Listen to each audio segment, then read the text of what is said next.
Right, so starting with your scherzo, you've got 2 pages to this. Perhaps take them down the middle so they're joined together. The second page is the one with all the semiquavers on it. So I'm going to play it through just once, not too fast because the semiquavers are a bit complicated.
Okay, so I'm just going to concentrate just on the first 2 lines.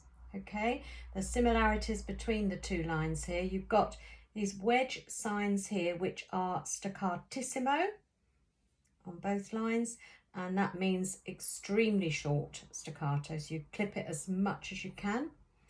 Okay, you might need a pencil just to copy some of this in, but the second bar, you've got some semiquavers that are in little pairs with the slur. Now I've extended that slur over all 4 semiquavers and onto that high G note there, so that you play them all legato, but clip the G when you reach that. Okay, so just draw a pencil line joining over those notes with a staccato on that G.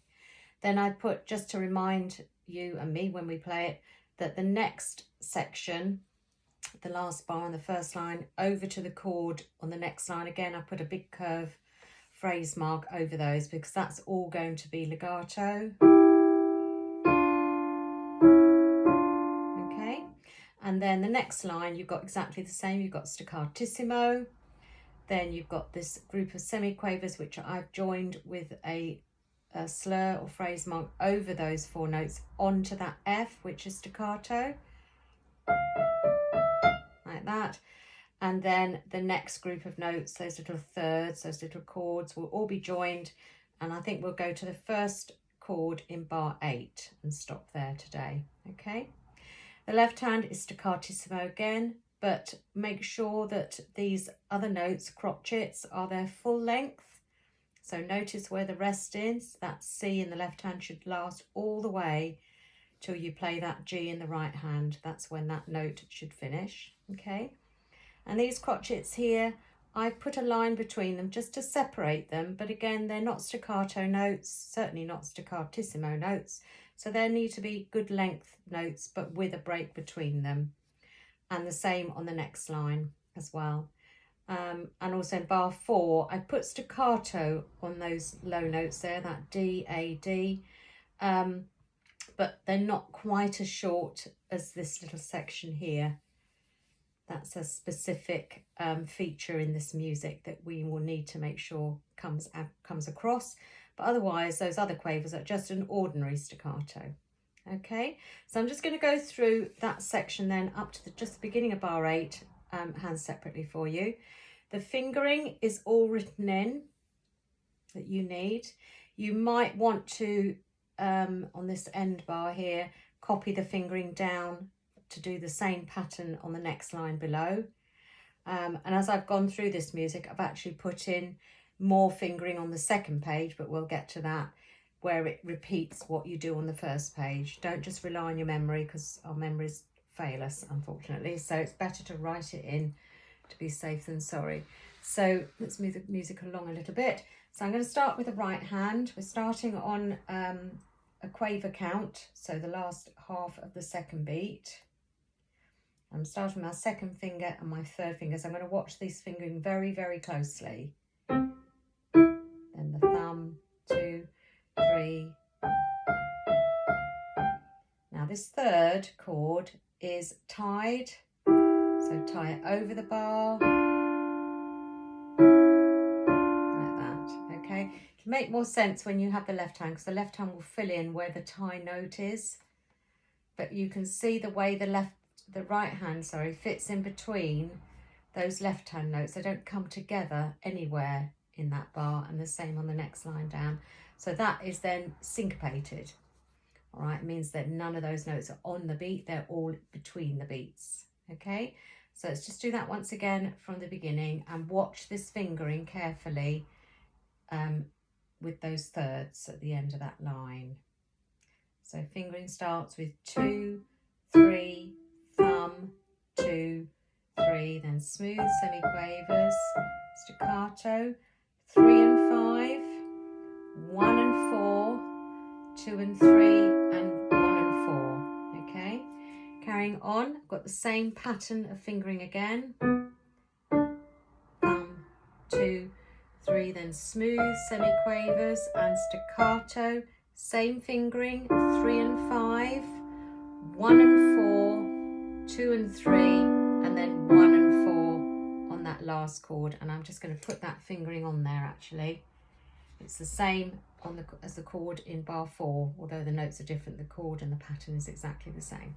So as long as you follow it carefully, all right, and you're observant and always mindful of what fingering you're using, then you should get on all right if you're doing it consistently the same every time you practice. But don't go any further than that.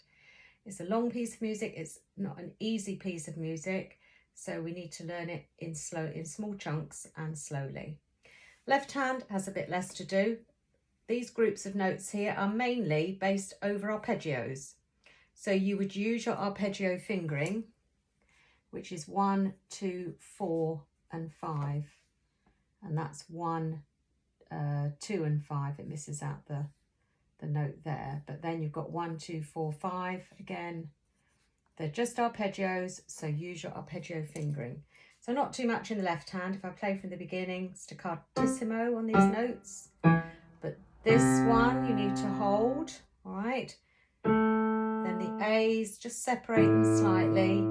And then the D chord, just a little bit staccato. Then we start with very short, but then a long G until the rest. Separate these G's and then just finish with the staccato chord there. So just go up to bar 8. Let's put a tick there, left and right. Okay, so if you then tried it hands together, again, you're being mindful of that fingering. Thumbs come together, 2s come together, but here you've got 3 and 4. Left hand up. The chord in the right hand, the note in the left hand, the chord in the right hand, left, right, and then together. Hold the right hand chord, but staccato in the left hand. Carrying on here. Thumbs together, 2s together, but then 3 and 4 fingering. Smooth, hold the left hand till you get to there. Then you've got the chord, then the left hand, then the chord, then the left hand, then the chord, and then together. And take the chord off where the C is, and there's a rest above it, okay?